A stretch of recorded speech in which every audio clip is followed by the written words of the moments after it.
The morning begins long before the sun rises above the rooftops of Palos de la Frontera. The town still sleeps beneath a blanket of darkness, while only the occasional lantern flickers gently through narrow streets, paved with uneven stone.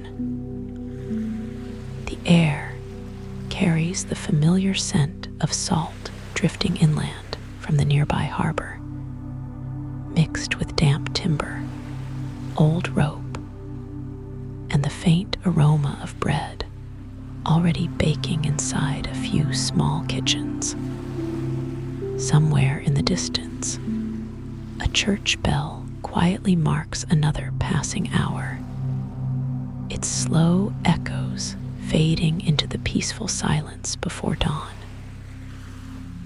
It is the summer of 1492, and although no one yet knows exactly what lies beyond the western horizon, this quiet morning will become the beginning of one of history's most remarkable voyages.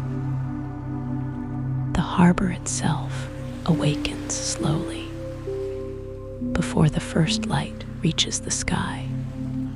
Fishermen move carefully along the wooden docks, preparing their own modest boats for another ordinary day upon familiar coastal waters. They have followed these routines for generations.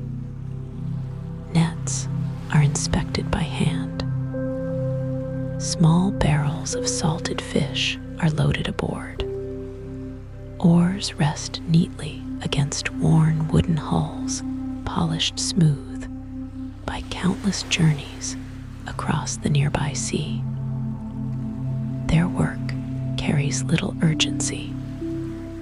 The ocean has always rewarded patience far more generously than haste. Beyond the fishing boats, 3 larger vessels rest quietly beside the pier. Their tall masts rise like dark silhouettes against the fading stars, while neatly furled sails remain wrapped tightly around sturdy wooden yards. Even without wind filling their canvas, the ships seem alive in their own quiet way. Every rope gently creaks as it shifts against polished wood. The tide lifts each hull only slightly before allowing it to settle once again. Small waves tap softly against thick oak planks that have already carried sailors across many hundreds of miles. The largest of these vessels is the Santa Maria, a broad merchant ship built more for carrying cargo than for speed. Her rounded hull offers generous space below deck where barrels, tools, fresh water, food supplies, spare sails, and countless necessities have already been carefully arranged. Although history often remembers her as the flagship of the expedition, she appears surprisingly modest by modern standards. She measures only a fraction of the length of today's cargo ships. Yet to the people gathered along the dock, she represents strength, experience, and dependable craftsmanship.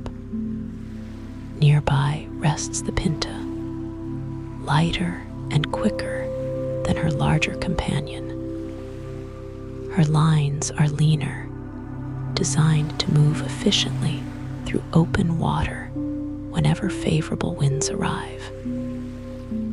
Sailors appreciate vessels like her because they respond more quickly to changing weather and shifting currents. Alongside the Pinta floats the smallest of the 3 ships, the Niña. Though compact, she has already earned a reputation for remarkable seaworthiness.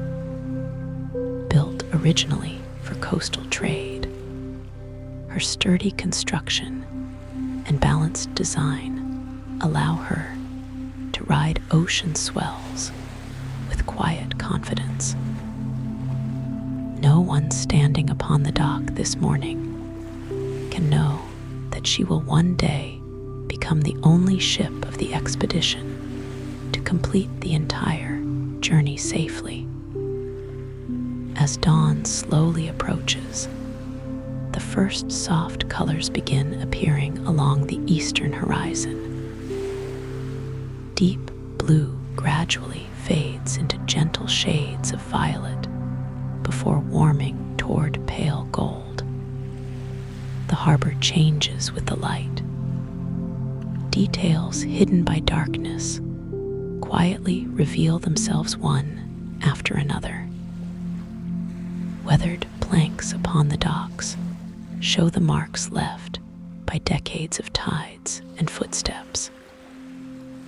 Thick hemp ropes wrapped around wooden bollards appear rough and worn beneath the growing light. Seabirds perched upon nearby pilings stretch their wings before calling softly to one another as another day begins. Crew members arrive gradually rather than all at once. Some walk alone through the narrow streets, carrying small bundles containing their few personal belongings. Others travel in quiet conversation with friends or relatives, accompanying them to the harbor. Many pause briefly before stepping aboard, taking one final look toward the town they call home. Few among them have ever traveled beyond the familiar waters surrounding Spain and Portugal. The open Atlantic remains mysterious, vast, and largely unknown to European sailors. Maps describe distant islands, uncertain coastlines, and great empty spaces where imagination often filled the gaps left by limited knowledge. Christopher Columbus himself walks calmly along the dock, stopping occasionally to exchange a few quiet words with officers preparing the ships. He carries himself with measured confidence, though the voyage ahead depends upon far more than determination alone.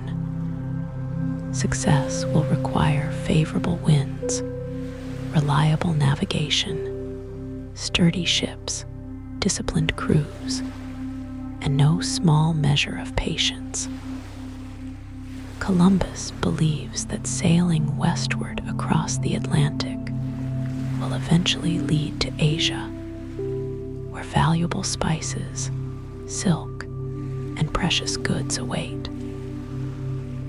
Modern geography tells a different story, but on this peaceful morning, neither Columbus nor his companions can yet imagine the continents that lie between Europe and Asia. Loading continues carefully as daylight strengthens. Wooden barrels filled with fresh water are rolled gently aboard using thick planks that connect ship to dock. Salted meat, dried beans, hard biscuits, olive oil, vinegar, cheese, wine, onions, garlic, and preserved fish disappear steadily into the cargo holds. Every item has been chosen because it can survive weeks or even months without spoiling. Fresh fruit and vegetables are limited, not because sailors disliked them, but because preserving them during long sea voyages remained nearly impossible. Simple foods that lasted were far more valuable than elaborate meals that quickly spoiled. Bundles of spare rope, extra canvas for repairing sails, wooden buckets, iron tools, lanterns, cooking pots, navigation instruments, and carefully folded maps all find their places aboard the ships. Every object serves an important purpose. Far from land, even a small broken rope or damaged sail may require immediate repair. Self-sufficiency becomes one of the sailor's greatest skills. There are no ports beyond the horizon where replacement equipment can simply be purchased. The harbor slowly grows busier. Children watch curiously from nearby stone walls, while merchants pause briefly before beginning their own day's work. Families gather quietly near the edge of the docks, offering final embraces to fathers, brothers, sons, and friends preparing to leave. There is surprisingly little loud emotion. Long sea voyages are already part of life for many coastal communities. Though this expedition promises unusual distance, the quiet dignity of farewell remains familiar. A gentle breeze begins arriving from the east, carrying with it the cool freshness of the open sea. High above, the first gulls circle effortlessly around the harbor, their white wings glowing beneath the rising sun. The sails remain tightly furled for now, but experienced sailors already notice the wind's direction with quiet satisfaction. Throughout history, wind has served as both engine and companion to every sailing vessel. It cannot be controlled, only understood. Success upon the ocean depends less upon fighting the wind than learning to work alongside it. The ships themselves reveal remarkable craftsmanship. The longer one observes them. Massive oak beams form strong ribs beneath thick outer planks sealed carefully with pitch to prevent leaks. Heavy masts rise confidently from deep within the hull, distributing the tremendous forces created whenever wind fills the sails. Every knot securing the rigging has been tied by practiced hands. Every pulley, block, and line has its specific purpose. Though built without modern machinery, these vessels represent centuries of accumulated knowledge, passed carefully from one generation of shipbuilders to the next. By now, the sun has climbed gently above the horizon, bathing the harbor in warm golden light. Reflections dance softly across calm water between the ships. The tide has begun its slow outward movement toward the Atlantic, almost as though inviting the expedition to begin its journey. Orders are spoken calmly rather than shouted. Thick mooring ropes are loosened one by one. Long poles push gently against the dock as the ships begin drifting almost imperceptibly into open water. The great sails remain quiet until each vessel reaches enough distance from the harbor. Then, slowly and gracefully, sailors climb into the rigging with practiced confidence. Heavy canvas unfurls section by section, catching the morning breeze for the very first time. The transformation feels almost magical. What moments earlier appeared to be silent wooden structures now awaken into graceful motion. The sails swell gently with wind. The ships lean ever so slightly as invisible forces begin carrying them westward. The coastline of Spain remains clearly visible behind them, its white buildings glowing beneath the bright morning sky. Church towers rise above the town. Hills stretch quietly beyond the harbor. Families standing upon the shore gradually become smaller as distance grows between land and sea. Few aboard realize exactly how long it will be before they see familiar shores again. Ahead lies only the endless Atlantic Ocean, calm beneath the morning sun, waiting patiently to reveal its countless mysteries, one quiet day at a time. By the time the coastline of Spain begins fading into the soft blue haze behind the three ships, a different rhythm quietly takes hold aboard each vessel. The familiar sounds of the harbor gradually disappear, replaced by the steady breathing of the Atlantic itself. Water slips gently along the wooden hulls with a constant whisper, interrupted only by the occasional splash as small waves meet the sturdy oak planks. Above, the sails remain full with the gentle eastern breeze, their pale canvas glowing warmly beneath the morning sun. The expedition has truly begun, and already the routines of life at sea begin shaping each passing hour. Unlike the spacious ships that cross today's oceans, these vessels offer very little room for comfort. Every corner serves a practical purpose. Barrels of fresh water are stacked carefully beneath the deck, secured tightly so they cannot shift when the sea becomes rough.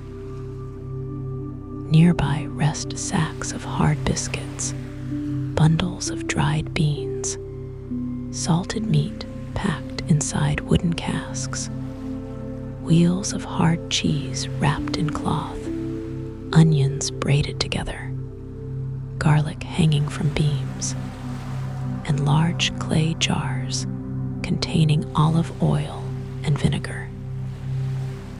Each item has been packed not for luxury, but for survival. Every meal aboard will be simple, filling, and carefully rationed. The Santa Maria moves steadily through the calm water, her broader hull creating a slow, reassuring motion that rises and falls with each gentle swell. The Pinta occasionally edges slightly ahead whenever the wind freshens, while the Niña follows faithfully nearby. Columbus prefers keeping the three vessels within sight of one another whenever possible. On the open ocean, visual contact between ships provides reassurance as much as safety.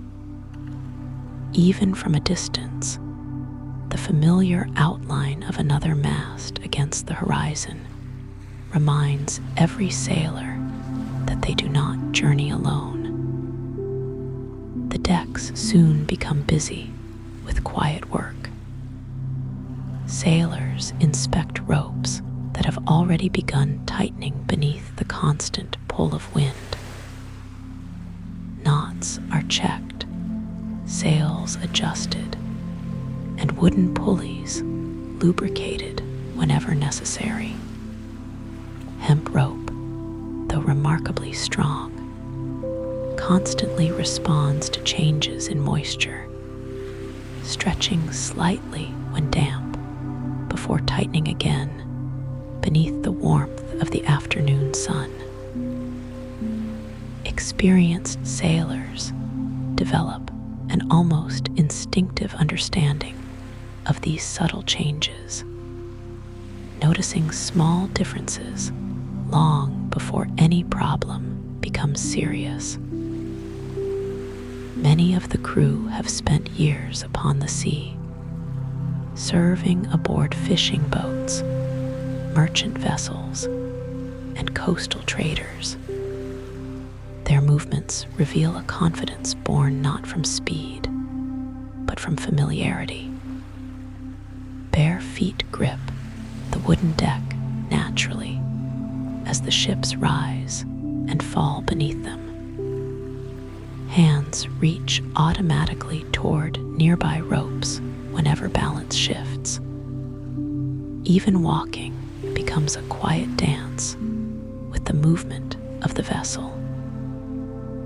After only a few days, newcomers will begin learning the same gentle rhythm, discovering that resisting the motion of the sea is far more tiring than simply moving with it.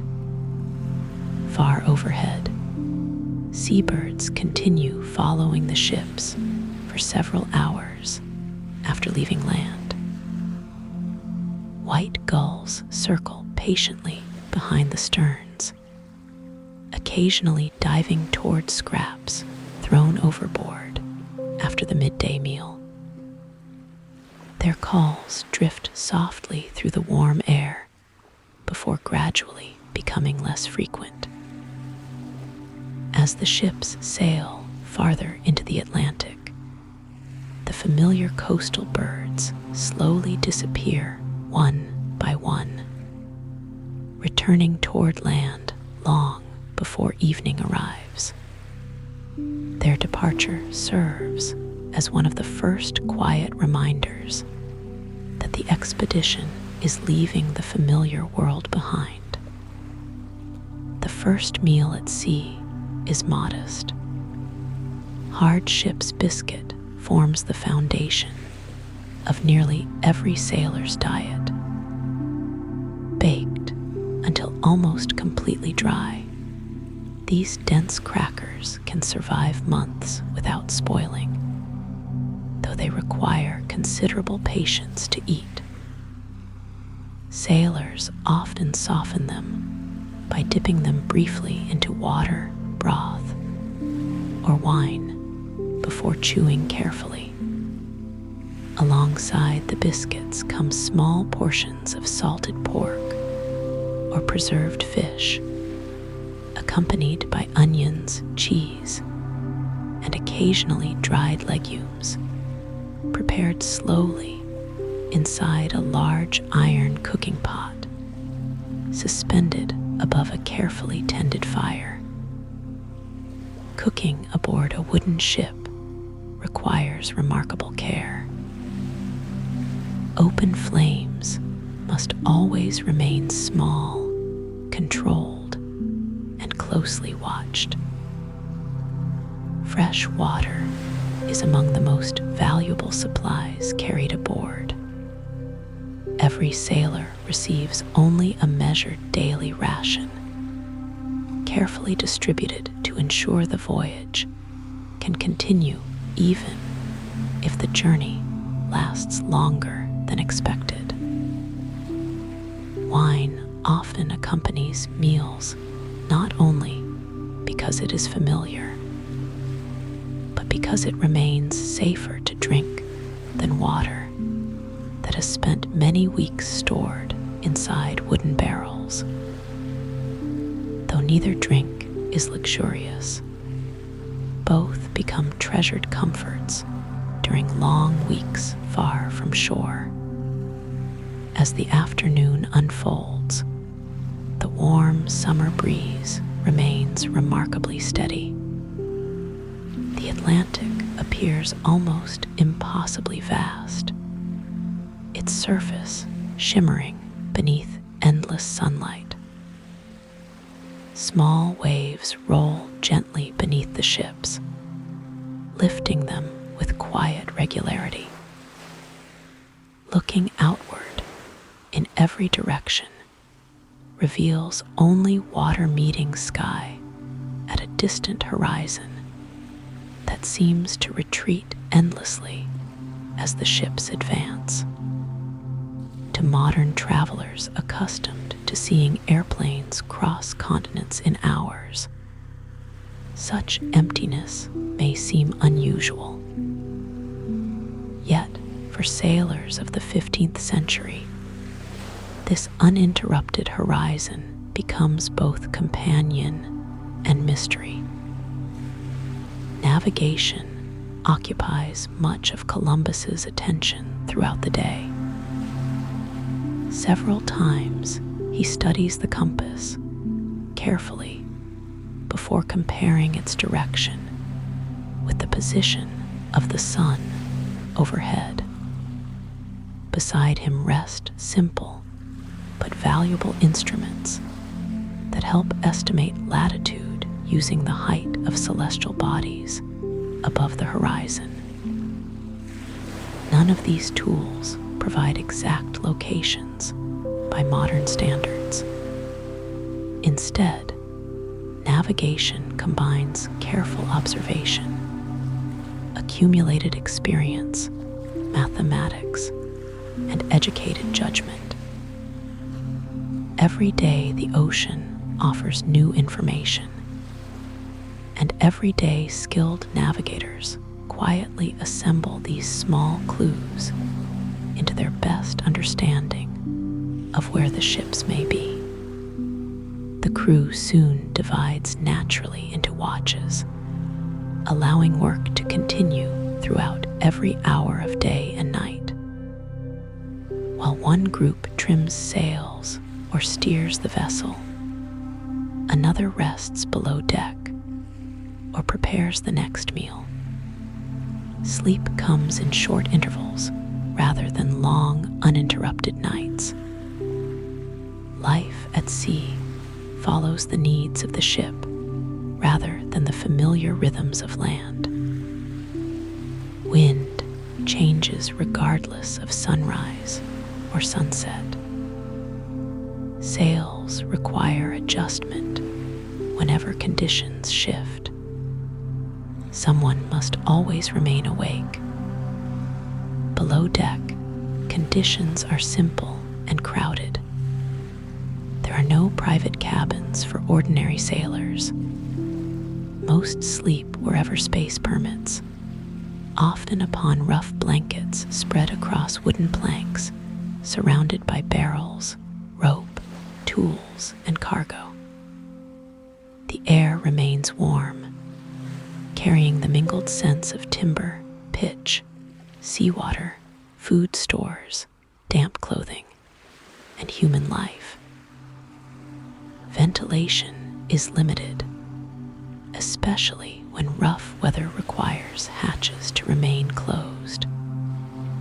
Though hardly comfortable, such accommodations are entirely ordinary for sailors of this era.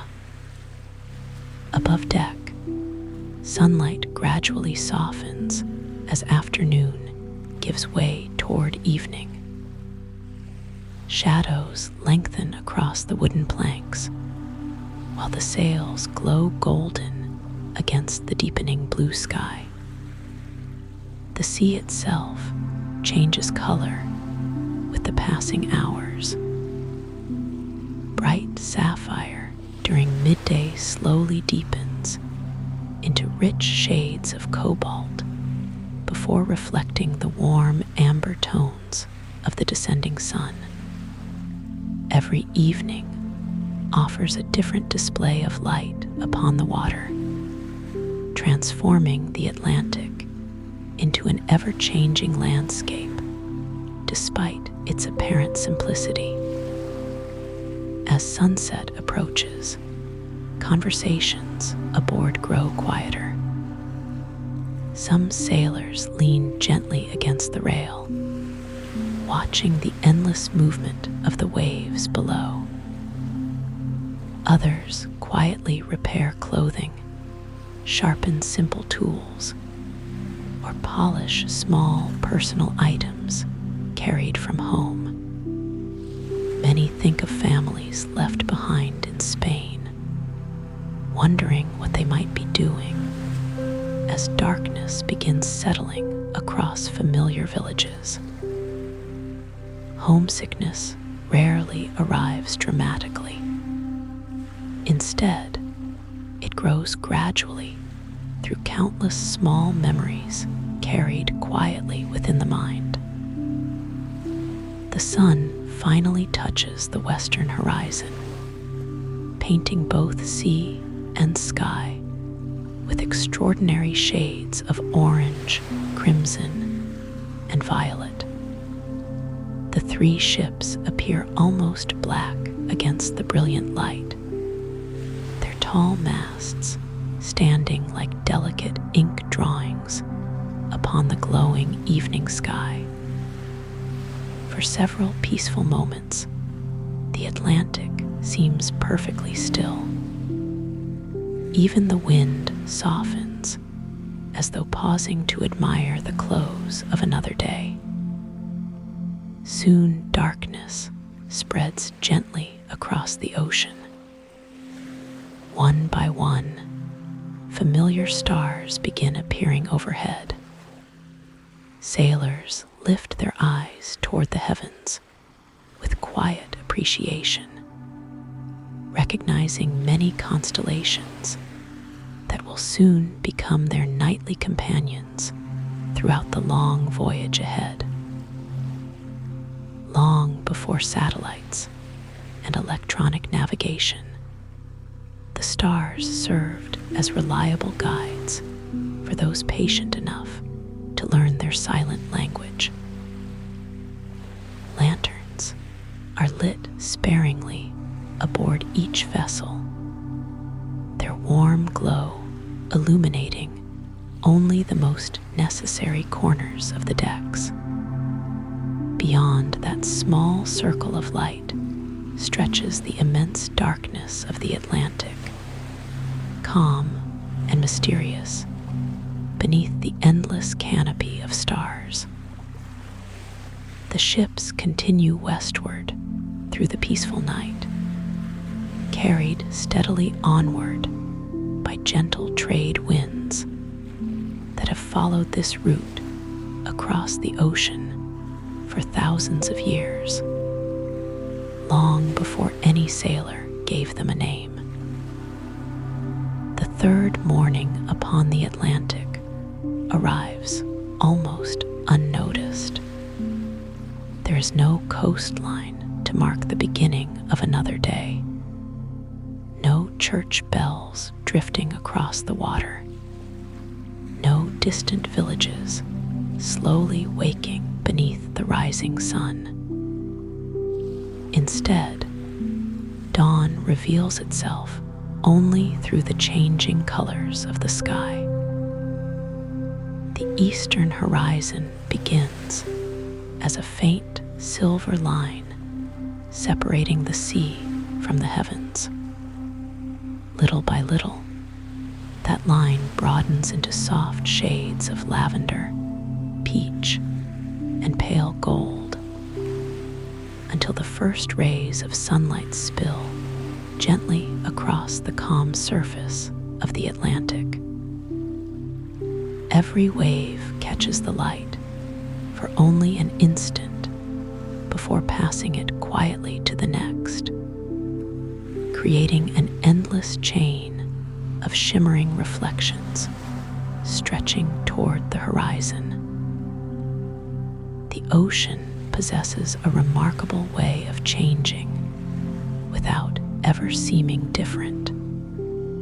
To an observer standing upon the deck of the Santa Maria, every direction appears almost identical.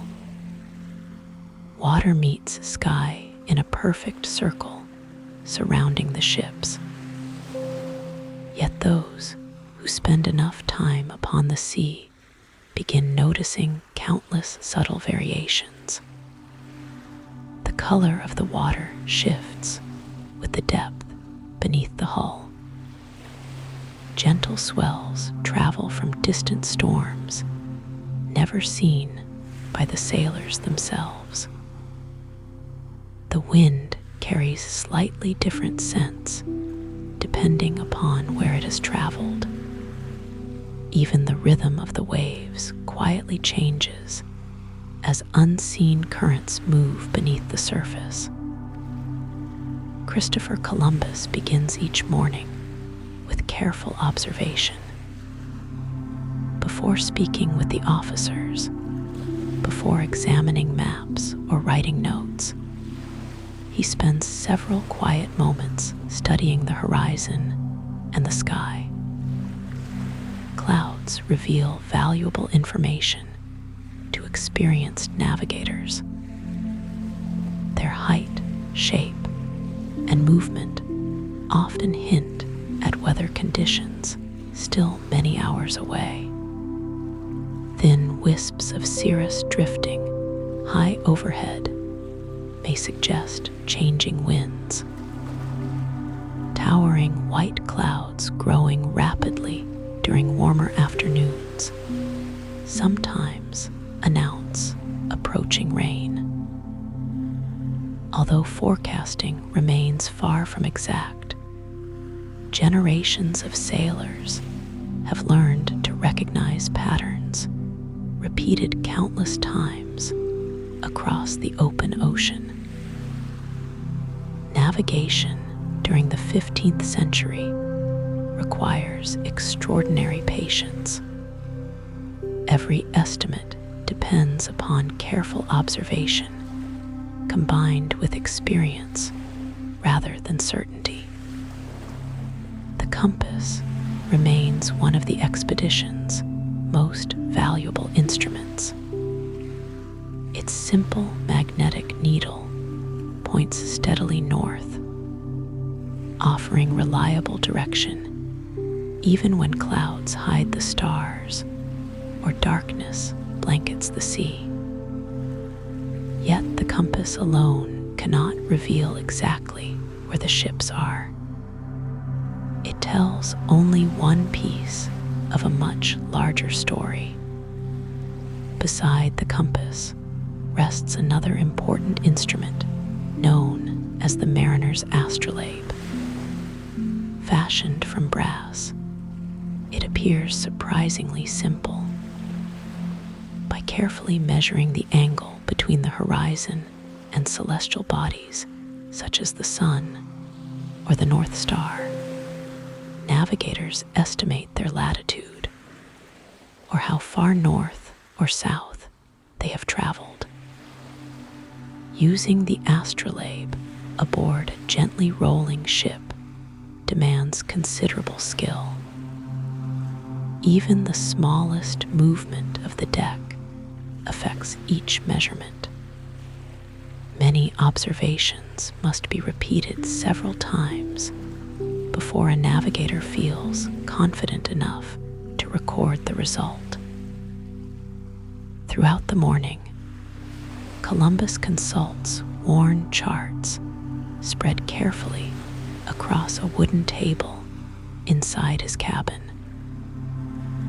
These maps represent the best geographical knowledge available in Europe at the time, though modern readers would immediately notice many inaccuracies. Continents appear distorted. Distances across the Atlantic seem much shorter than reality. Entire coastlines remain incomplete or entirely absent. Rather than precise representations, these charts combine genuine exploration with educated assumptions inherited from earlier scholars, merchants, and travelers. One of the greatest challenges facing every navigator is determining longitude, or how far east or west the ships have traveled. Unlike latitude, longitude cannot yet be measured accurately while at sea. Instead, Columbus relies upon a technique known today as dead reckoning. Hour after hour, he estimates the ship's speed, observes the direction of travel, notes the strength of the wind, and records the passage of time. Piece by piece, these observations create an ongoing estimate of the expedition's position upon the vast Atlantic.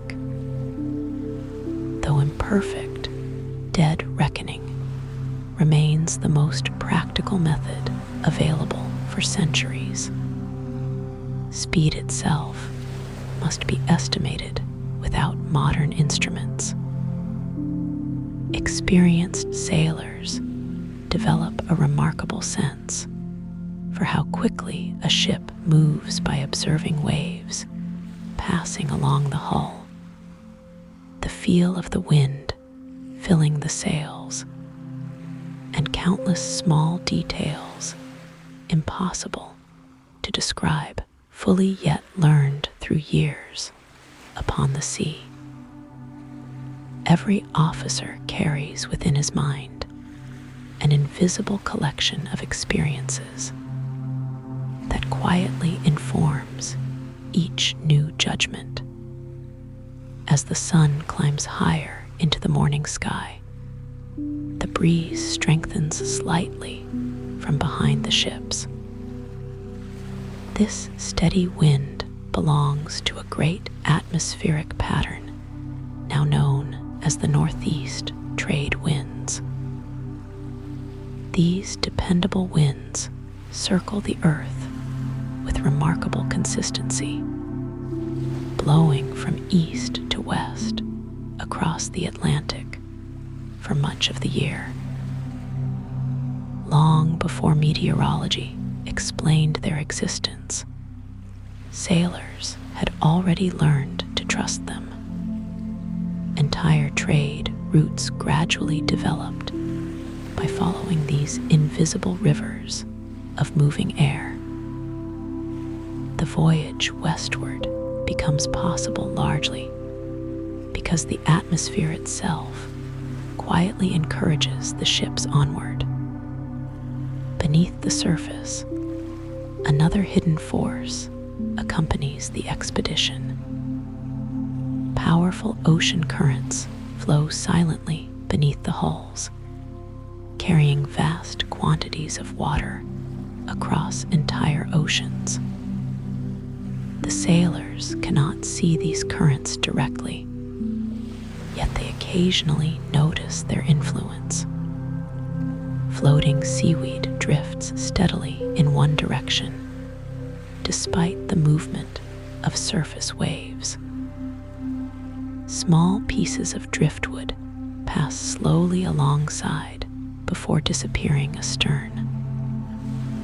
Sometimes the water itself changes color ever so slightly, hinting at different temperatures or depths below. The sails respond beautifully to the strengthening wind. High above the deck, broad panels of tightly woven canvas curve gracefully outward, transforming invisible air into steady forward motion. Every adjustment made by the crew seems almost effortless. A line is eased here, another tightened there. The great yards pivot slightly around the masts until the sails capture the wind with quiet efficiency. Watching skilled sailors work together resembles observing musicians performing a familiar piece. Each movement follows another naturally, requiring few spoken instructions. By midday, the Atlantic stretches endlessly beneath a brilliant blue sky, almost entirely free of clouds. Flying fish suddenly burst from the water alongside the Pinta, gliding astonishing distances above the waves before disappearing once more beneath the surface. Their silver bodies flash brightly in the sunlight, drawing smiles from several sailors leaning against the rail. These remarkable fish do not truly fly, of course. Instead, they use enlarged fins to glide gracefully after launching themselves from the water, often escaping larger predators waiting below. Soon afterward, a small group of dolphins appears ahead of the ships. They approach with playful curiosity, swimming effortlessly beside the bows before crossing beneath the hulls. Occasionally, one leaps completely clear of the water, twisting briefly through the air before returning with hardly a splash. Dolphins have accompanied sailors throughout recorded history, often lifting spirits during long passages across empty seas.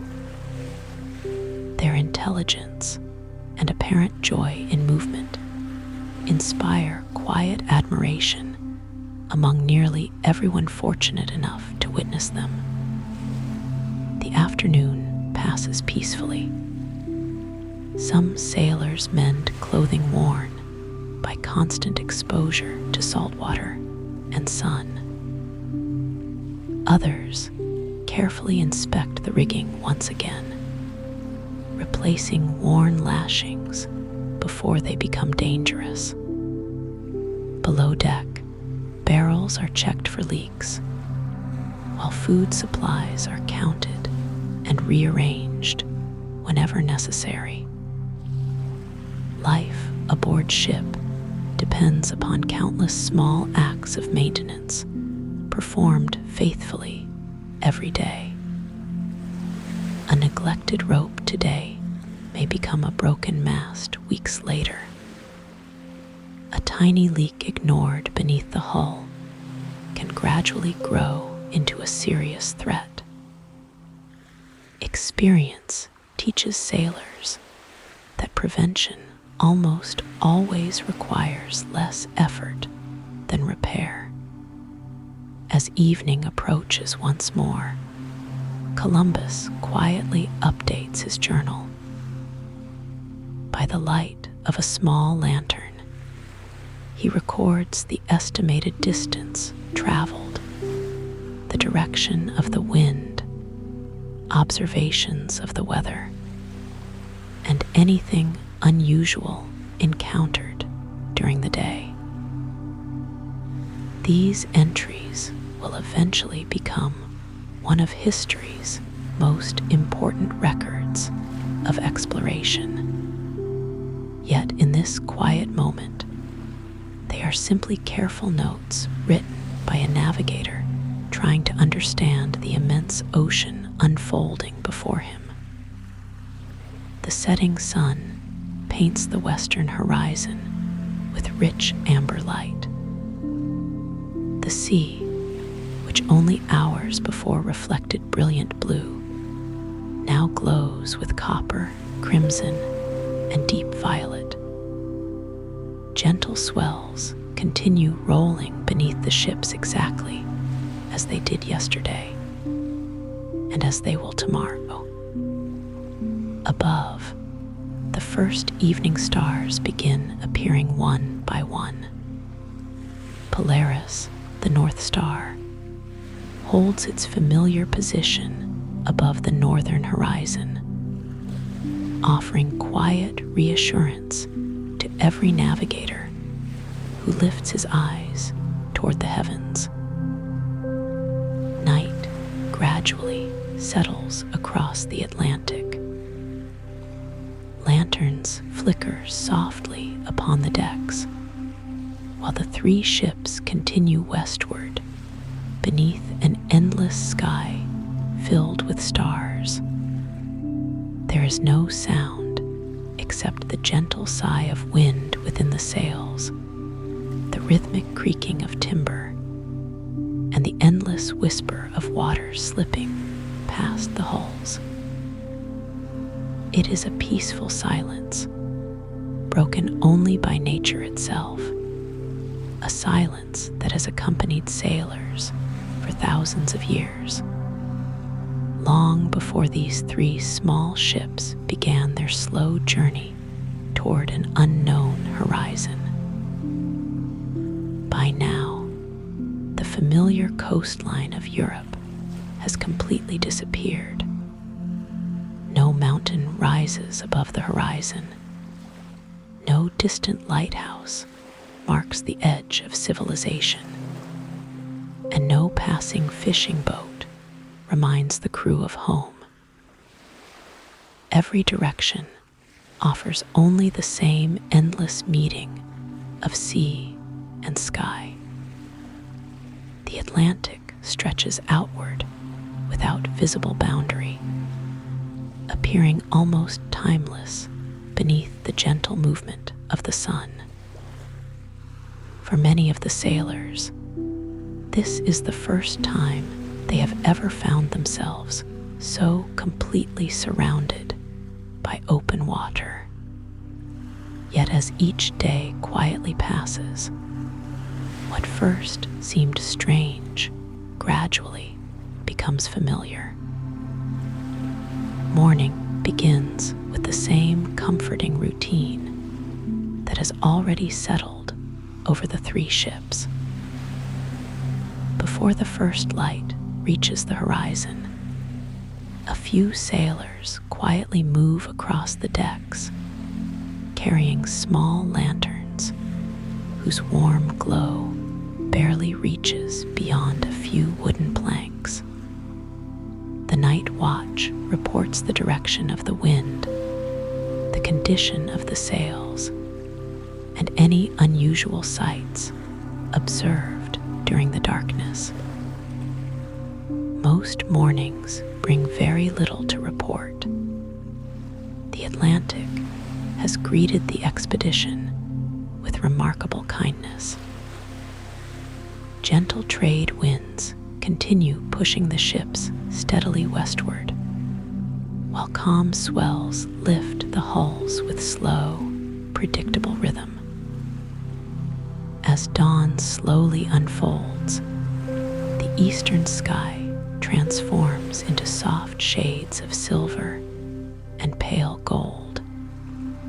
The ocean mirrors these changing colors so perfectly that the horizon almost disappears. For a few peaceful moments, it becomes difficult to distinguish where the sea ends and the heavens begin. Every ripple catches the first light differently, creating millions of tiny reflections that shimmer briefly before vanishing beneath the next gentle wave. No artist could ever paint exactly the same scene twice, for the ocean never truly repeats itself. The Santa Maria moves with quiet dignity through the water, her broad hull leaving a long ribbon of gentle foam stretching far behind the stern.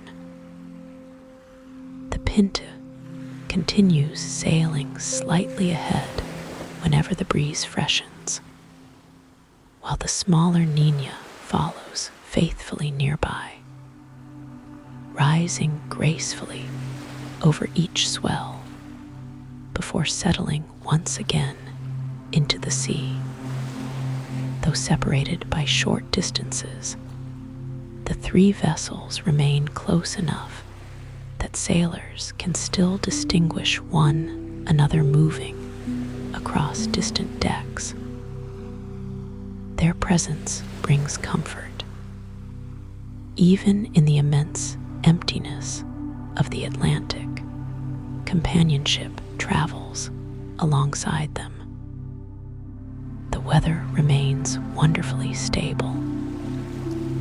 Puffy white clouds drift lazily across a deep blue sky, casting moving patches of shade that wander silently across the water below. Every few hours, the breeze strengthens just enough to fill the sails more completely before relaxing once again into its steady rhythm. Experienced sailors appreciate such consistency. Ships of this era rely entirely upon the invisible movement of air, and every favorable wind feels like a quiet gift rather than something expected. Life aboard settles ever deeper into routine. Shortly after sunrise, the crew begins inspecting every part of the rigging. Thick hemp ropes are examined for signs of wear where they pass through wooden blocks. Sailcloth is carefully checked for tiny tears that could quickly grow larger if left unattended. Wooden pegs securing important fittings receive gentle taps from small mallets to ensure nothing has loosened during the night. Ship maintenance is rarely dramatic. Instead, it consists of hundreds of small acts performed faithfully every day, each one helping prevent greater problems in the future. Several sailors gather beside large coils of rope, carefully repairing sections that have begun showing signs of fraying. Working patiently with small wooden tools known as fids, they weave fresh fibers into damaged sections so smoothly that the repairs become almost invisible. Rope making and rope repair are valuable skills upon any sailing vessel. A single broken line controlling a sail may require immediate replacement while the ship continues moving through open water. Preparation is always quieter than emergency. Below deck, the carpenter quietly inspects the ship's interior. Every wooden vessel constantly changes as it travels. Timber expands slightly when damp, contracts beneath the warmth of the afternoon sun, and gently shifts beneath the endless movement of the sea. The carpenter listens almost as much as he looks. Familiar creaks reassure him that the ship behaves exactly as expected. Any unfamiliar sound deserves careful attention. Ships speak constantly through their timbers, revealing their condition to those patient enough to understand their language. Around midday, Columbus climbs slowly toward the stern castle, where he enjoys the widest view across the surrounding ocean. Standing there, he studies not only the sea, but also the behavior of the wind itself.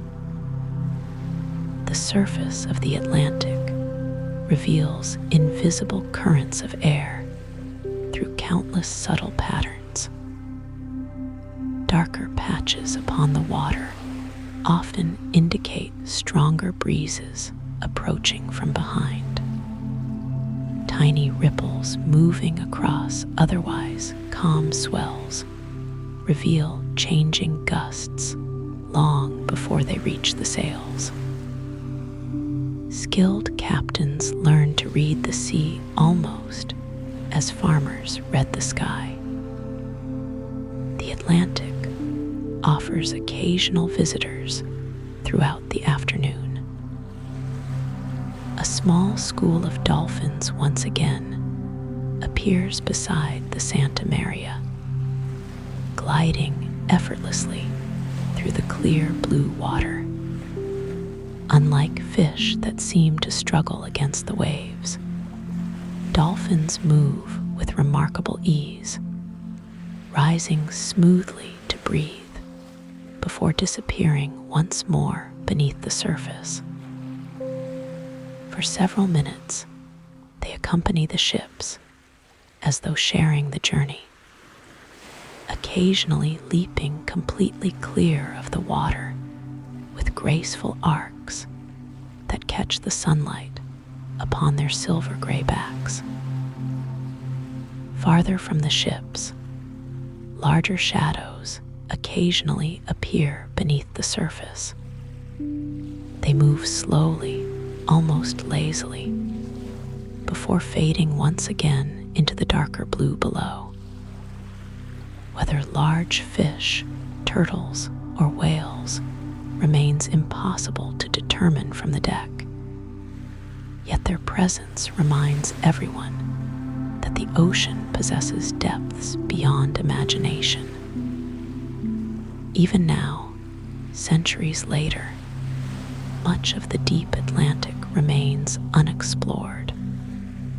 To these sailors, it is simply another mystery carried quietly beneath the waves. The sea itself changes character throughout the day. During calm mornings, its surface appears almost polished, reflecting clouds with surprising clarity. By afternoon, countless tiny ripples cover the water as the breeze freshens.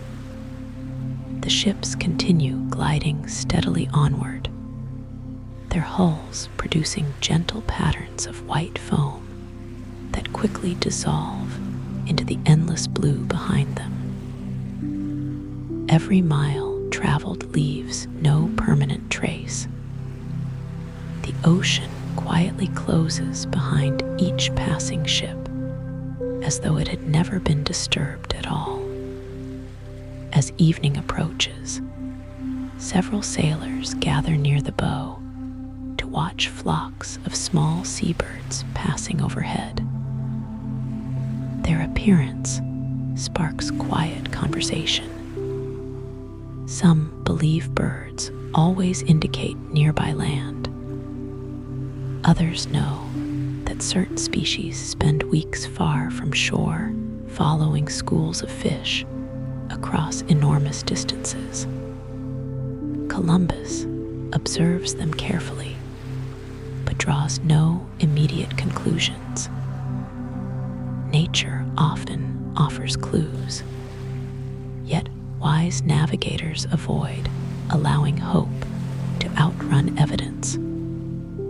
The setting sun once again transforms the Atlantic into a sea of molten gold.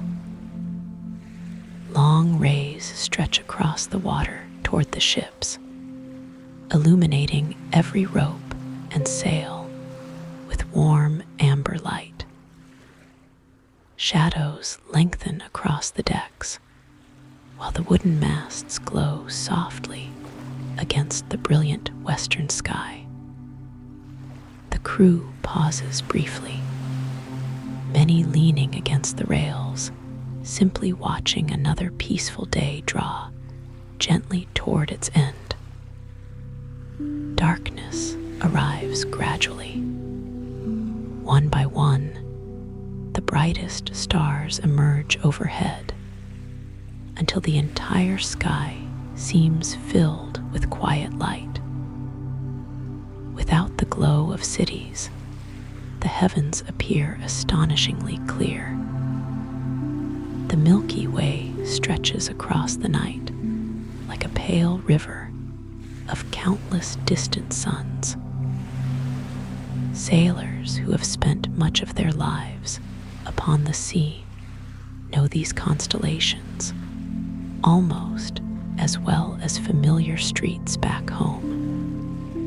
Orion, Cassiopeia, Ursa Major, and Polaris become silent companions throughout the long voyage, offering both practical guidance and quiet comfort.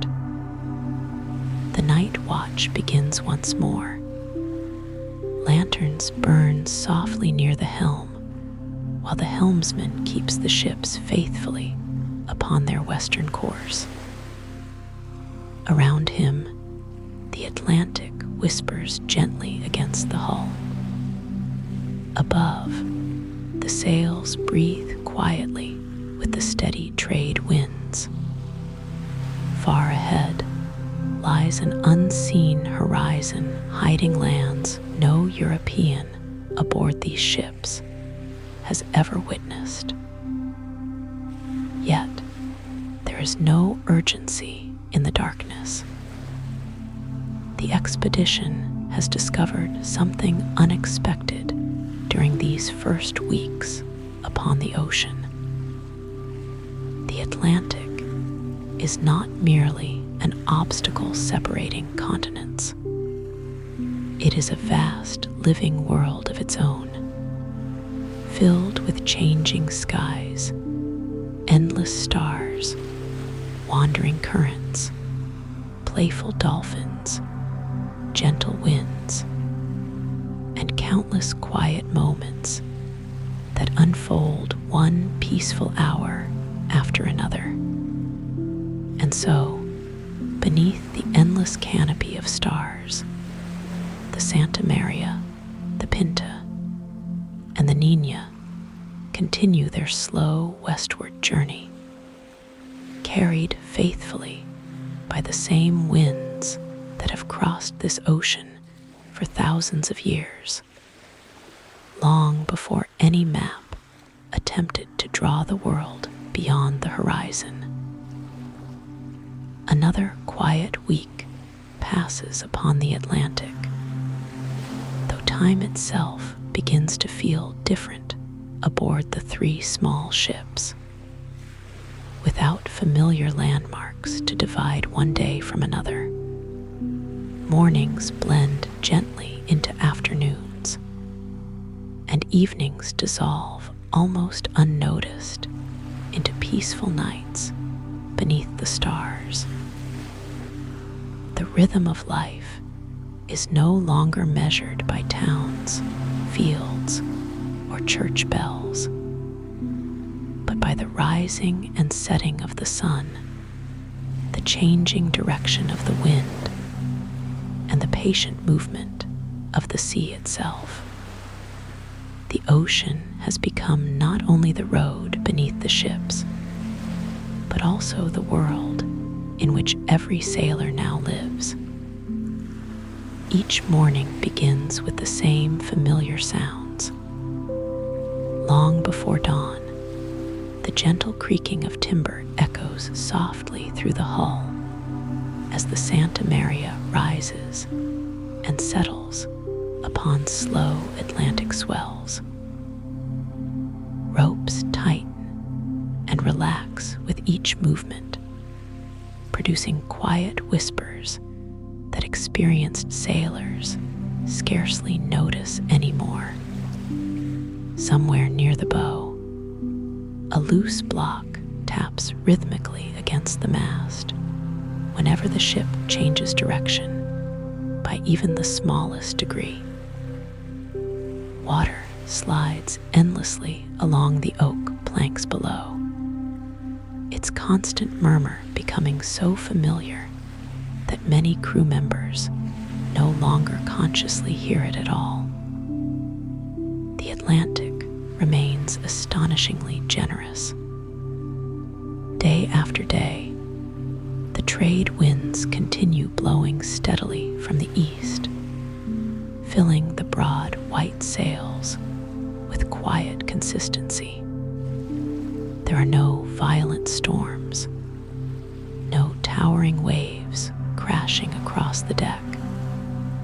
Only the slow breathing of the ocean carrying the expedition farther from Europe than any of the ordinary sailors have ever imagined possible. Every sunrise reveals another endless horizon waiting patiently ahead. As the ships travel deeper into the Atlantic, the sea itself begins offering small surprises.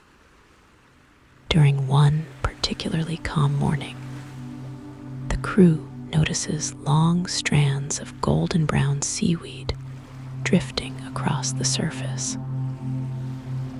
Unlike the tangled weeds found near rocky coastlines, these floating plants seem to grow entirely upon the open ocean. They gather in broad patches stretching across the water, gently rising and falling with the swells, while remaining completely unattached to the seafloor far below. Today, we know this remarkable region as the Sargasso Sea, named after these floating mats of sargassum seaweed. The plants create an extraordinary ecosystem, providing shelter for countless tiny fish, crabs, shrimp, turtles, and other marine life. To the sailors of 1492, however, the sight is both fascinating and unfamiliar. Some quietly wonder whether the seaweed has drifted from nearby land. Others simply watch as the ships glide effortlessly through the golden patches without slowing at all. Looking over the side of the Santa Maria, the water appears astonishingly clear. Bright shafts of sunlight penetrate surprisingly deep beneath the surface, illuminating countless tiny particles drifting quietly with unseen currents. Occasionally, small schools of silver fish flash beneath the hull before disappearing once again into the endless blue. The ocean often seems empty when viewed from above, yet beneath its surface exists an entire hidden world carrying on its own quiet rhythms beyond human sight. By now, the sailors have become remarkably efficient in their daily routines. Every morning begins with careful inspection of the sails. Salt carried by the sea air slowly stiffens the heavy canvas, requiring constant attention to keep it flexible and strong. Small tears are repaired immediately using heavy needles and thick linen thread. Experienced hands work steadily, without hurry, each stitch preserving the great sails that remain the expedition's most valuable source of power. Nearby, another group carefully checks the barrels of fresh water stored deep within the cargo hold. wood naturally expands and contracts as humidity changes, and even the finest cooper cannot guarantee that every barrel will remain perfectly sealed throughout such a long voyage. Tiny leaks are discovered early whenever possible. Every drop of fresh water remains precious, and nothing is allowed to go to waste. Meals continue following the same simple pattern established during the first days at sea. Hard biscuits remain the foundation of nearly every meal. Though plain, they provide dependable nourishment that survives the long journey remarkably well. Salted pork and preserved fish appear regularly beside bowls of beans slowly cooked over a carefully tended fire. Occasionally, olive oil is added to soften the otherwise dry food, while onions and garlic bring welcome flavor to even the simplest dishes. These modest meals rarely surprise anyone, yet they quietly sustain every sailor through the endless days upon the ocean. During the warm afternoons, many crew members seek whatever shade the ships can provide. Beneath stretched canvas awnings, or alongside the taller structures at the stern, small groups gather to mend clothing, sharpen knives, polish navigation instruments, or simply watch the endless procession of waves slipping past the hull. Conversation often turns toward familiar memories rather than uncertain futures. Someone recalls vineyards near home shimmering beneath autumn sunlight. Another remembers fishing with his father along quiet coastal waters. These stories drift gently through the afternoon air, offering small pieces of home carried across the Atlantic by memory alone. Columbus himself spends increasing amounts of time recording careful observations inside his journal. He notes the direction of the wind, estimates the distance traveled, and describes unusual sights encountered along the way. Floating vegetation receives particular attention, as do birds occasionally appearing far from any visible coastline. Every detail matters. On an ocean where certainty is rare, even the smallest observation may one day prove valuable. One afternoon, several small birds briefly circle the ships before disappearing once again toward the southwest. Their arrival creates quiet excitement among portions of the crew. Birds, especially those not adapted to spending long periods above open water, often suggest nearby islands or distant coastlines. Yet, experienced navigators know better than to draw immediate conclusions. Some birds travel astonishing distances before returning to land. Others rest temporarily upon ships before continuing journeys of their own. The Atlantic teaches patience above all else. The nights remain perhaps the most peaceful hours of the voyage. After sunset, darkness arrives gently across the ocean until only the stars remain above. Without the smoke and lights of cities, the heavens reveal extraordinary detail. The Milky Way stretches overhead like a luminous river flowing silently from horizon to horizon.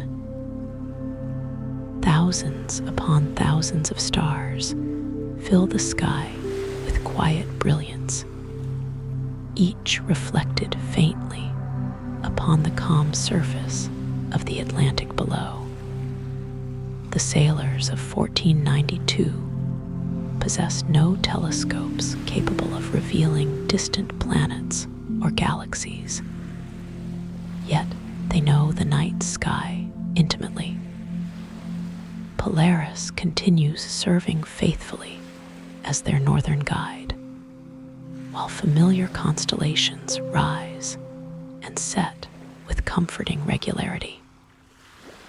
Every clear night reminds them that although the sea appears boundless, the heavens remain wonderfully dependable. Moonlight transforms the ocean into something entirely different, where sunlight reveals sparkling blues and brilliant reflections. The moon paints everything in soft silver. Gentle swells shimmer quietly beneath pale light, while the three ships glide almost silently across the water. Their white sails glow faintly against the darkness, appearing almost ghost-like as they move steadily westward beneath the stars. During one particularly calm evening, the sea becomes so smooth that the reflection of the moon remains almost perfectly unbroken across its surface. Dolphins appear once again, their sleek bodies briefly glowing silver whenever they leap through the moonlit water before vanishing into darkness. The sight is so peaceful that even sailors accustomed to life upon the sea pause their work simply to watch.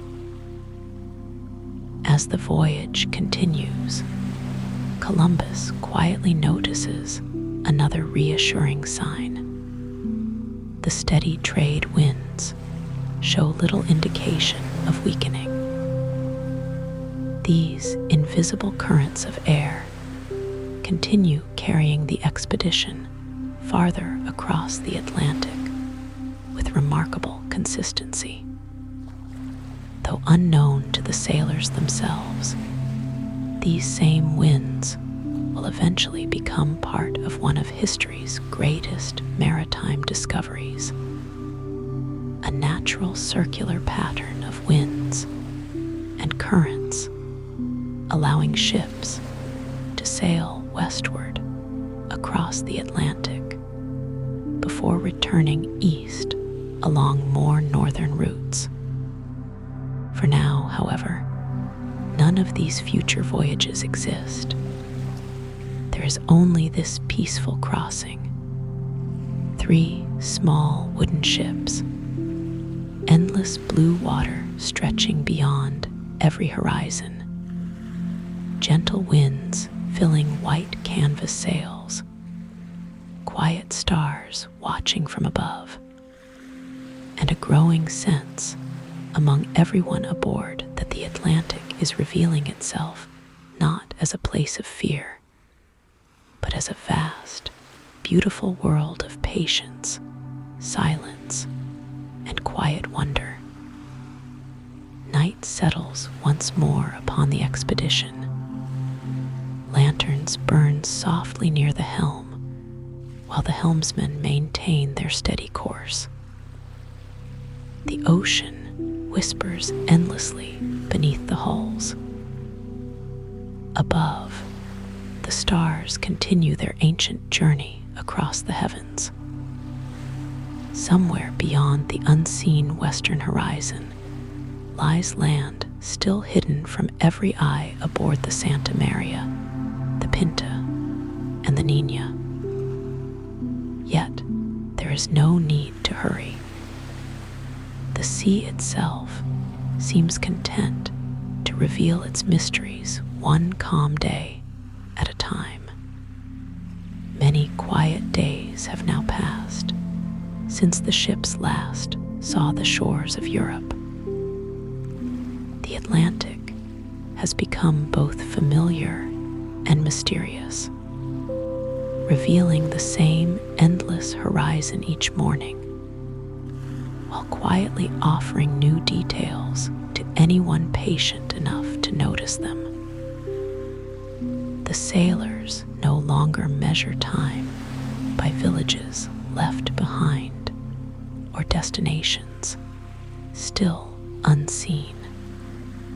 Instead, they think in terms of watches completed, sunsets witnessed, stars observed, and the steady rhythm of the sea carrying them farther west than any ordinary voyage they have ever known. The morning begins beneath a sky almost entirely free of clouds. Gentle swells continue rolling beneath the hulls, lifting each ship with slow, graceful motion before lowering it once again into the calm embrace of the Atlantic. The breeze remains steady, filling the sails with quiet confidence. Every rope hums softly beneath its constant tension. Every wooden beam creaks with familiar sounds that now seem almost comforting. The ships have become small floating worlds whose daily routines unfold with remarkable consistency. As sunlight spreads across the water, several sailors gather near the bow of the Santa Maria. They watch quietly as small patches of floating seaweed drift past the hull, carried gently by unseen currents. During recent days, these patches have become more common. Mixed among them appear occasional pieces of weathered driftwood, their surfaces smoothed by countless weeks upon the ocean. Some pieces are no larger than a hand. Others resemble broken branches that may once have belonged to distant trees. Such discoveries stir quiet conversation among the crew. Driftwood often begins its journey along riverbanks or forested coastlines before storms carry it into the sea. Ocean currents then transport it astonishing distances across open water. To sailors searching for signs of nearby land, every floating branch offers gentle encouragement, though experienced navigators remain cautious. The Atlantic is vast, and currents may carry such objects far beyond the places where they first entered the sea. As the morning continues, birds begin appearing with greater frequency. A single small bird lands briefly upon the rigging of the Niña, resting only a few moments before flying westward once again. Later, another circles the Pinta several times before disappearing toward the southwest. Unlike gulls that often remain near coastlines, these visitors seem unfamiliar to many aboard. Columbus observes each carefully, making quiet notes within his journal. while resisting the temptation to draw conclusions too quickly. Above the calm ocean, clouds drift slowly across the bright blue sky. Their reflections shimmer upon the surface below, creating the illusion of floating islands made entirely of light. Looking outward from the deck, it sometimes becomes difficult to determine where the sky ends and the sea begins. The horizon remains perfectly level in every direction, gently reminding everyone aboard of the remarkable roundness of the earth, though few yet fully appreciate its true scale. The routine of daily navigation continues unchanged. Columbus studies the position of the sun, while his officers compare compass readings with previous observations carefully recorded in their journals. Each day's estimated distance is measured against those that came before, creating an invisible trail stretching all the way back towards Spain. Though no physical mark remains upon the ocean, careful record keeping allows experienced navigators to imagine their position within the vast Atlantic. Below deck, life remains simple yet orderly. Barrels are inspected once again. Food supplies continue lasting well thanks to careful rationing. Salted meat remains preserved within tightly sealed casks, while hard biscuits fill woven baskets stacked neatly between larger cargo. Every meal follows familiar patterns now. There is comfort in such repetition. Predictability brings reassurance when surrounded by an ocean that remains beyond human control. During the afternoon, the breeze freshens slightly, encouraging the three ships to increase their speed almost imperceptibly. The sails swell beautifully beneath the steady wind, their great white surfaces glowing brilliantly against the deep blue sky. Sailors climb confidently into the rigging whenever adjustments become necessary, moving with remarkable ease despite the considerable height above the deck.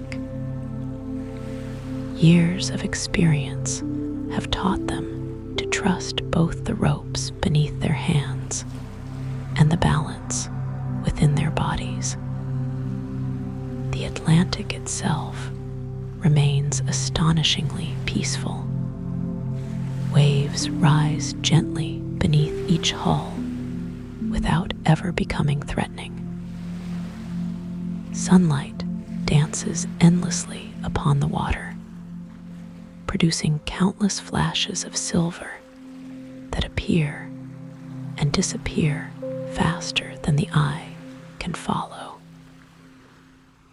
Flying fish occasionally burst from the sea before gliding gracefully back beneath the surface, while dolphins continue making brief appearances beside the ships, as though welcoming familiar companions. Late in the afternoon, one sailor standing high within the rigging pauses for a moment longer than usual. From such a height, the horizon extends slightly farther than it does from the deck below. He studies the distant western sky carefully before calling softly to those beneath him.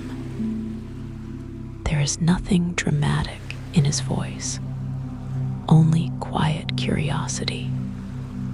Far away, almost too distant to distinguish clearly, small birds appear to be traveling consistently toward the southwest, rather than wandering aimlessly across the open ocean.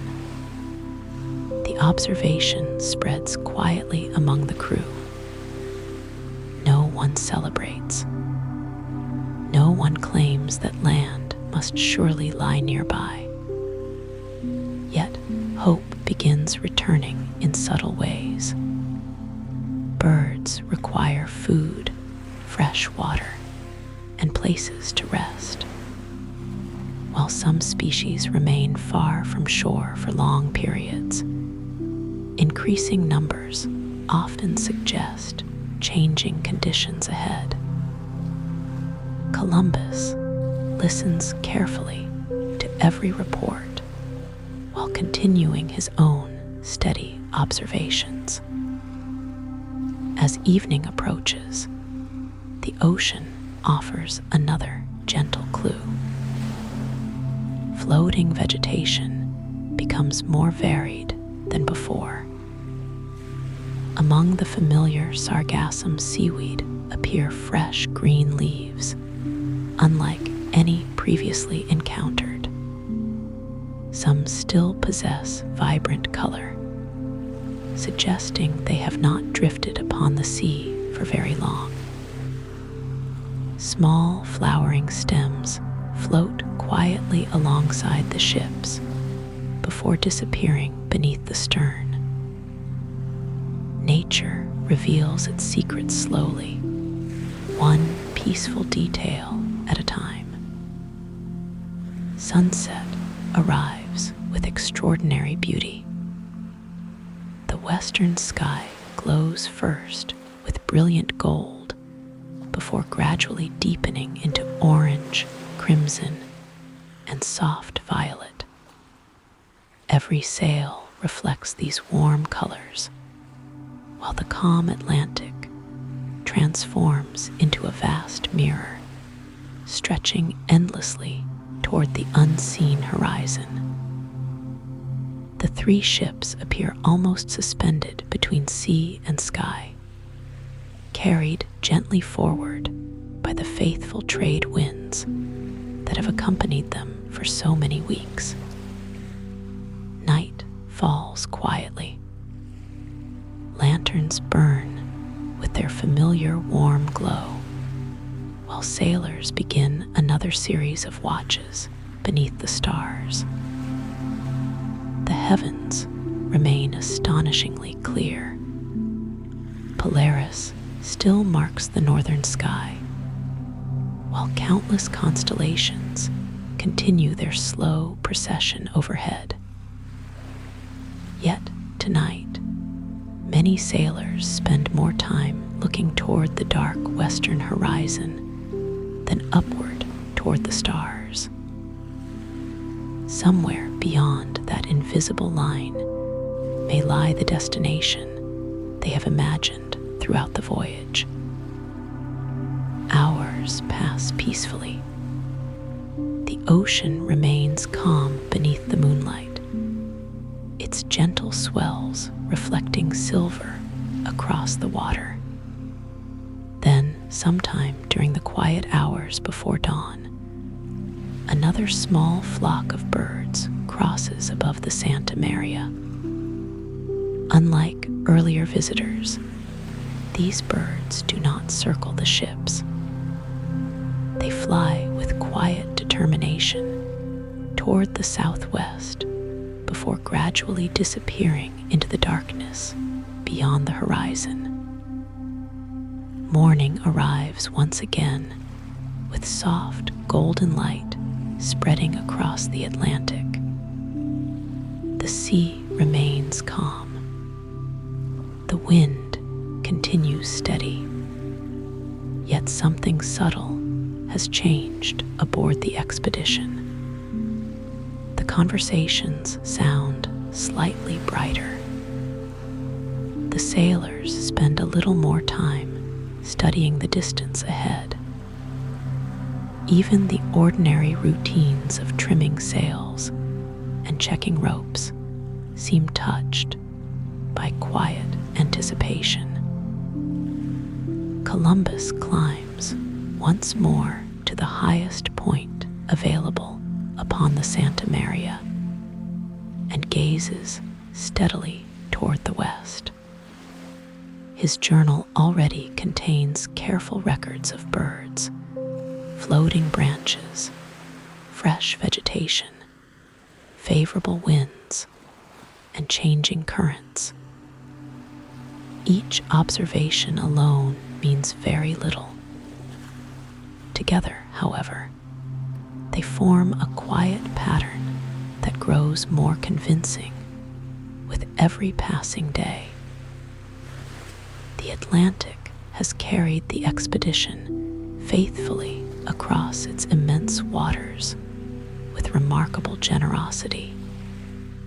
Now, after countless peaceful mornings and endless star-filled nights, the ocean itself seems gently preparing to reveal what lies beyond the western horizon. Yet the sea offers no sudden answers. It remains patient, inviting those aboard to continue onward with the same quiet determination that has guided them since the morning they first sailed away from the peaceful harbor of Palos. The Atlantic seems different now, though its surface remains as calm and welcoming as it has been for many days. The wind continues blowing steadily from the east, filling the white sails with the same quiet strength that has carried the expedition across thousands of miles of open water. The waves rise and fall with familiar rhythm beneath the hulls of the Santa Maria, the Pinta, and the Niña. Yet among the crew, there is a subtle feeling that the voyage is entering a new chapter. Nothing dramatic has happened overnight. Instead, nature continues revealing gentle signs, one after another, as though the ocean itself is slowly introducing the travelers to a world waiting just beyond the horizon. Morning sunlight spreads across the sea in long bands of shimmering gold. The air feels slightly different from previous weeks. Though still fresh and clean, it carries a faint sweetness that some sailors quietly notice without being able to explain. Winds crossing great distances often gather subtle traces of the lands they pass over. Forests release delicate scents into the atmosphere. Flowers, leaves, and warm soil each contribute almost imperceptible fragrances that travel far beyond the coastline. Whether imagined or real, several crew members pause for a moment, breathing deeply while gazing toward the endless western horizon. As breakfast concludes, a sailor high in the rigging of the Pinta calls down to those below. He has spotted another flock of birds. Unlike the seabirds that occasionally followed the ships during earlier weeks, these birds travel confidently in a single direction. Their wings beat steadily as they disappear toward the southwest without hesitation. Columbus quietly watches them until they vanish from sight. Every observation is carefully recorded, Every detail adds another small piece to the growing picture. The ocean itself continues, offering gentle clues. Floating branches become more frequent throughout the day. Some still carry fresh green leaves attached to their stems. Others appear recently broken, their pale wood not yet darkened by weeks beneath the sun and salt water. One sailor carefully lifts a small branch from the sea using a long boat hook. Tiny leaves remain soft and flexible beneath his fingers. Such freshness suggests that the branch has not traveled far from the place where it first entered the water. Later that afternoon, another remarkable discovery drifts alongside the Santa Maria. Floating quietly upon the surface is a small flowering plant, unlike anything seen during the earlier stages of the voyage. Its delicate blossoms remain surprisingly colorful despite their time upon the sea. The crew gathers briefly to examine the unexpected visitor before the current gently carries it away behind the ship. No one speaks loudly. There is no celebration. Yet quiet smiles begin appearing more often throughout the expedition. Life aboard continues with its familiar routines despite the growing anticipation. Sailmakers inspect the canvas carefully, ensuring every stitch remains strong. The carpenter walks methodically through the ship, checking beams, masts, and fittings that have served so faithfully throughout the crossing. The cook prepares another simple meal of salted meat, biscuits, beans, and onions, while fresh water continues being distributed with careful attention. Routine remains important. The sea rewards steady discipline regardless of how close land may seem. By afternoon, the sunlight grows warmer as gentle clouds drift lazily across the sky. Dolphins once again appear beside the bow, swimming effortlessly through the crystal clear water before racing ahead as though leading the way. Flying fish leap gracefully from the sea in flashes of silver and blue. Far below the surface, large shadows move slowly beneath the ships, disappearing into the deep Atlantic, where sunlight can no longer reach. Every living creature encountered along the voyage seems part of the quiet story unfolding around the expedition. As evening approaches, the sky fills with magnificent colors. Brilliant orange melts into crimson before fading toward deep violet. The sails catch every changing shade, glowing softly above the darkening sea. Columbus remains upon the stern, studying both the sunset and the birds still passing overhead.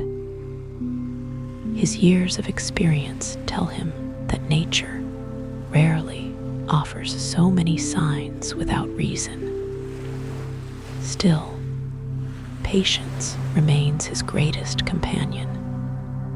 The ocean has taught him never to hurry toward conclusions. Darkness falls gently once again. Lanterns illuminate only small circles upon the wooden decks, while beyond them stretches the vast Atlantic beneath an extraordinary canopy of stars. The Milky Way arches overhead with astonishing clarity, mirrored faintly upon the calm sea below.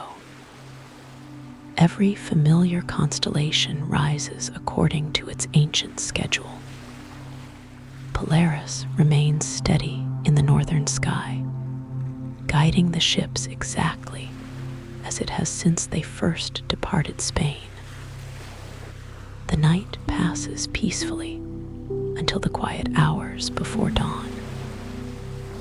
Suddenly, a voice rises from the Pinta. One of the sailors has noticed something unusual upon the western horizon. At first, it appears only as a faint, uncertain shape, interrupting the perfect line where sea meets sky. Others strain their eyes toward the same distant point. Some believe they see nothing at all. Others think they glimpse a darker patch beyond the waves. The ships continue steadily forward, while everyone waits patiently for daylight to reveal the truth. Morning arrives slowly. The first pale light spreads across the eastern sky, while the western horizon remains wrapped in gentle mist. As the sun climbs higher, the distant shape gradually becomes more distinct. What had seemed only an uncertain shadow begins revealing subtle variations in color. Dark green replaces deep blue. Soft curves interrupt the perfectly level horizon that has surrounded the expedition for so many weeks. No one aboard shouts with excitement. Instead, a quiet stillness settles over the ships. Sailors who have spent weeks watching nothing but endless water now stand silently beside the rails, gazing toward the emerging coastline. Some remove their hats without thinking. Others simply smile quietly while continuing their ordinary tasks. The ocean has finally revealed its destination, not through sudden drama, but through patient persistence. As the ships draw closer throughout the morning, details slowly emerge. Tall trees rise above brilliant green vegetation. White sandy beaches curve gently along the shoreline. The water changes color from deep ocean blue to astonishing shades of turquoise above shallow coastal reefs. Gentle waves roll lazily toward the shore before dissolving into delicate foam upon the sand.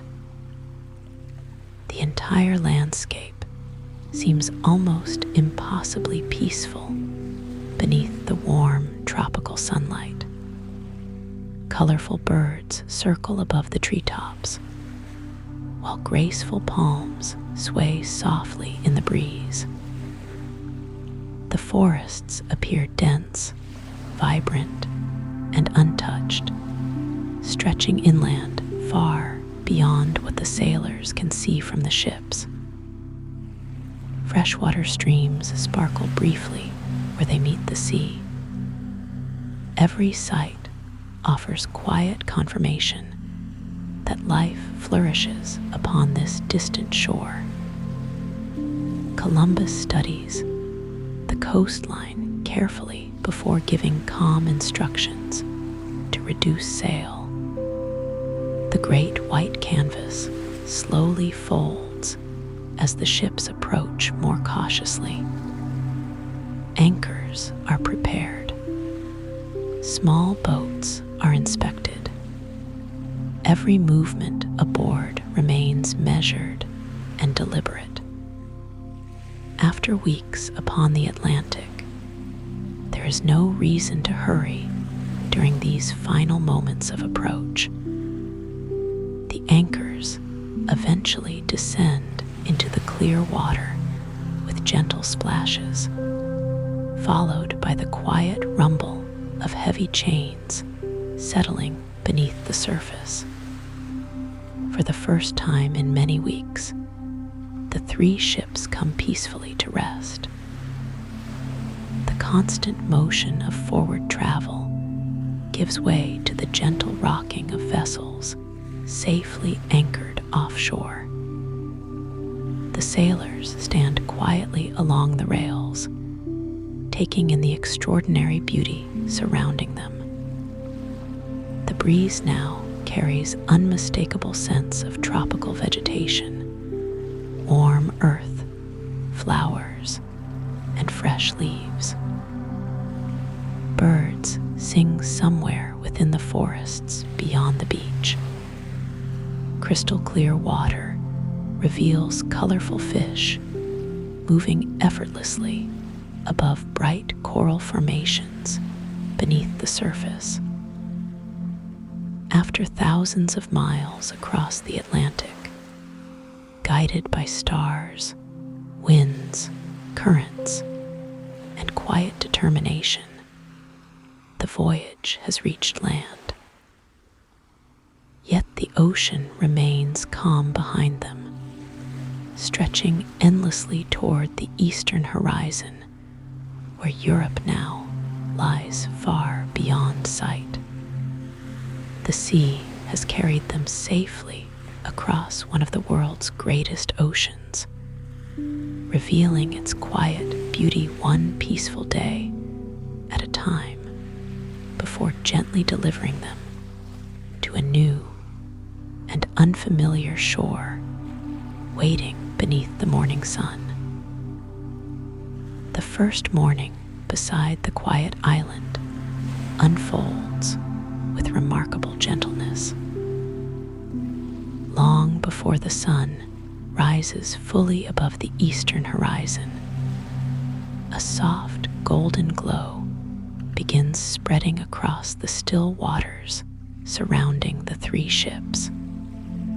The Atlantic, which for so many weeks had stretched endlessly in every direction, now rests peacefully against a shoreline filled with vibrant green forests and brilliant white sand.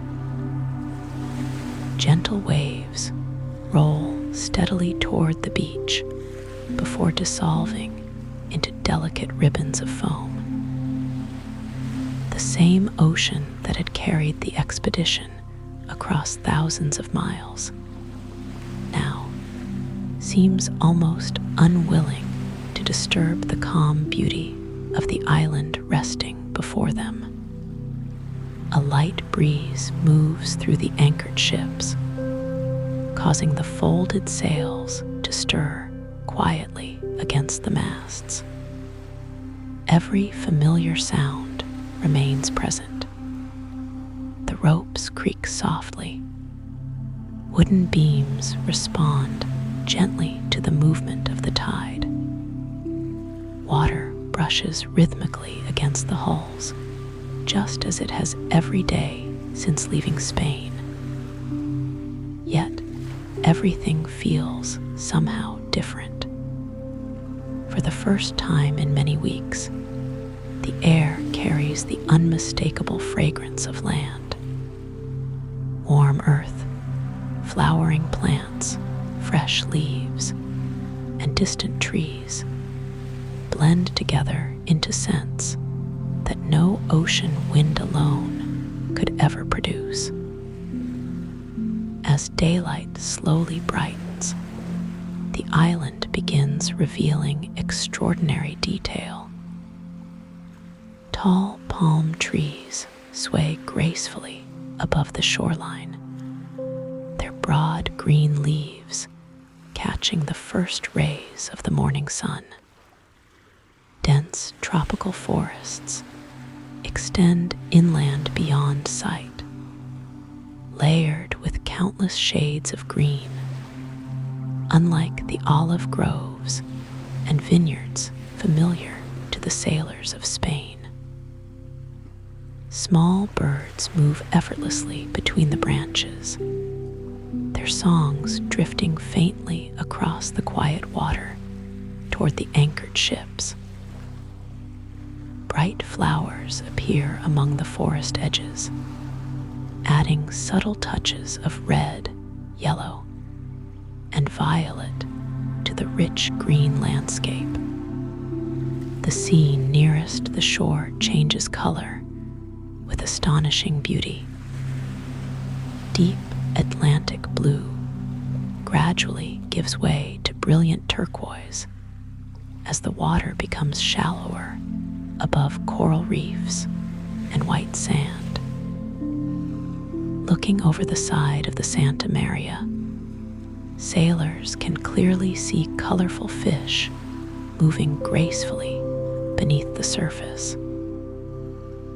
Sunlight penetrates the crystal clear water so completely that every ripple upon the sandy bottom becomes visible.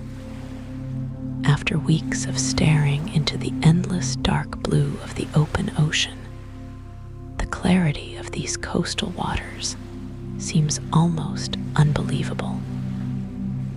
Small boats are lowered carefully into the sea. Oars dip quietly into the calm water as a group prepares to make the short journey toward the beach.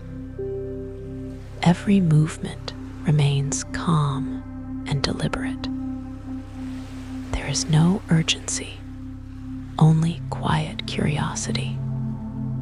The Atlantic crossing has taught patience, and that same patience now accompanies the expedition as it approaches an unfamiliar shore.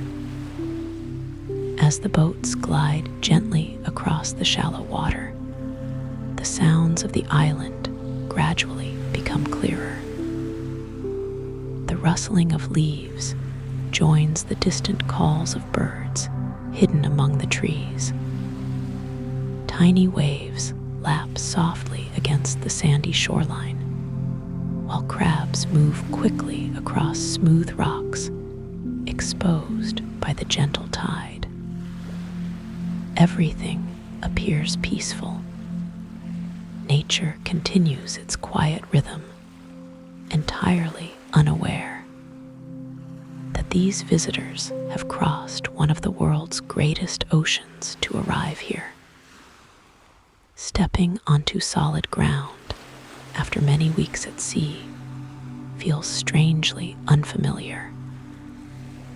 The earth beneath their feet remains perfectly still, requiring no adjustment for the constant rolling motion that has become so natural aboard the ships.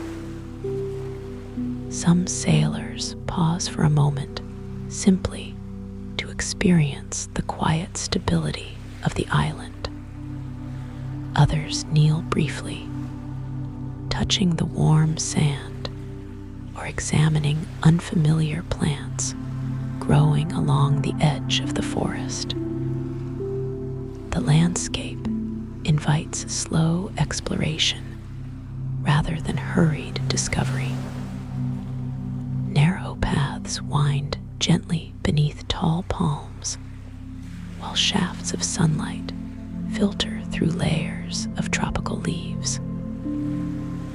Ferns spread across the forest floor beside flowering shrubs, unlike anything known in Europe. Bright butterflies drift lazily between blossoms, while small lizards bask quietly upon warm stones. Freshwater streams flow gently toward the sea, their clear water reflecting the surrounding greenery before disappearing beneath graceful overhanging branches. For a time, the expedition simply observes.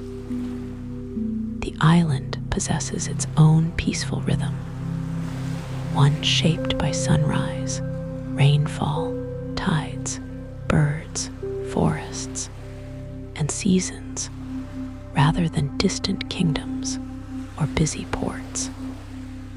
Every tree seems older than memory. Every breeze carries new fragrances waiting to be noticed. The ocean itself continues breathing steadily beyond the beach, linking this quiet shore with the immense Atlantic stretching unseen beyond the eastern horizon. As afternoon arrives, the tropical sunlight grows warmer while scattered white clouds drift slowly overhead. From a small rise overlooking the coast, the three ships appear tiny against the vastness of the sea. Their tall masts stand quietly above the calm water, reminders of the remarkable journey that has brought them here. The Santa Maria, the Pinta, and the Niña seem almost fragile when viewed from land. Yet those same wooden vessels have crossed an ocean once believed too vast to comprehend. The crew spends the afternoon gathering fresh water from clear streams flowing through the island. Barrels that have carefully preserved their supplies throughout the crossing now receive cool, fresh water directly from the land itself. Nearby, sailors quietly collect fallen fruit and observe unfamiliar plants without disturbing more than necessary. Every discovery is made slowly, with careful attention rather than haste. As the sun begins its gradual descent toward the western horizon, warm golden light spreads across the island. Long shadows stretch beneath towering palms, while the forests glow softly beneath the evening sky. Gentle breezes continue moving through the leaves, creating a peaceful whisper that blends perfectly with the quiet rhythm of the nearby waves. Birds gradually settle among the branches as another day approaches its end. Back aboard the ships, lanterns once again illuminate the decks as darkness slowly arrives. Yet the night now feels entirely different from those spent upon the open Atlantic. Beyond the gentle creaking of timber come new sounds drifting across the water. Insects sing softly from the forests. Leaves rustle gently beneath the tropical breeze. Somewhere inland, distant birds call once, before silence gradually returns beneath the stars. Above, the same constellations continue their ancient journey across the heavens. Polaris still marks the northern sky, while the Milky Way stretches overhead exactly as it did during every peaceful night upon the ocean. The stars have not changed. The wind remains familiar. The sea continues its endless movement. Only the horizon has become different. Looking eastward from the anchored ships, nothing can be seen beyond the darkness. Somewhere far beyond that invisible distance lies the Atlantic crossing, now completed. Beyond the Atlantic rests Europe, where the quiet harbor of Palos continues its ordinary rhythm, unaware that these 3 small ships have successfully reached lands unknown to them. Between the 2 worlds stretches an ocean that has revealed itself not as an empty barrier, but as a living landscape filled with stars, currents, gentle winds, playful dolphins, moonlit nights, floating forests of seaweed, and endless peaceful horizons. History would remember this voyage for the profound changes that followed. The crossing connected continents in ways that transformed the lives of millions of people, bringing exploration, exchange, opportunity, conflict, disease, conquest, and immense human consequences for indigenous peoples whose societies already flourished across the Americas long before European arrival. Those larger stories would unfold over centuries and would reshape the course of world history in ways no one standing upon these quiet shores could fully imagine. Yet, in this moment, the Atlantic itself asks for no judgment, only quiet observation. It remains, as it has always been, a vast ocean moving patiently beneath the sun, carrying winds across its surface and stars across its nights. The same trade winds continue blowing gently from east to west. The same currents circle silently beneath the waves. Dolphins still race through the clear water. Flying fish continue gliding above gentle swells. Sunrise still paints the horizon with soft gold each morning, while evening returns with calm certainty every night. The voyage that began in the quiet harbor before dawn has reached its peaceful conclusion. 3 wooden ships crossed an immense ocean, guided only by canvas sails, careful navigation, patience, and the timeless patterns of nature.